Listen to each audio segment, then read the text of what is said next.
The second issue has to do with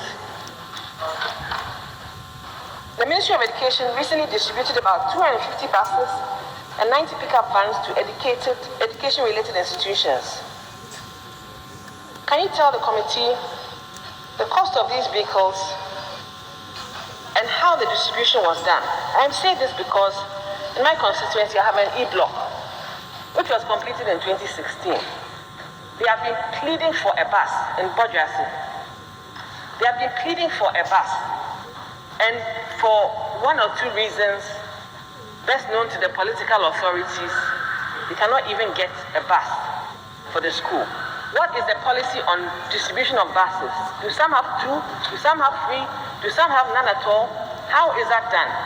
For there to be an equitable distribution of logistics to these schools. Honorable Chair, I'm surprised that the school that was operationalized in 2016 does not have a bus. My understanding, and from what I know at the ministry, all the E-block schools that were open in 2016 were given buses.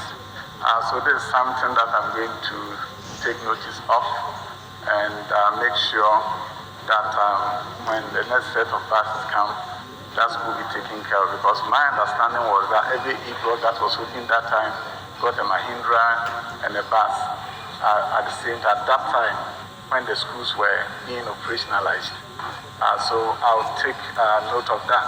But I know that schools that were given buses in 2016 were not eligible for a bus this time around.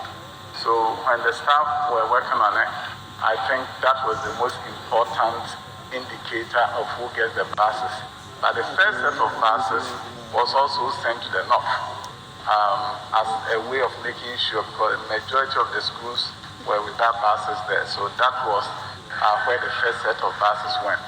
So at any point in time, the division or the distribution is based on need.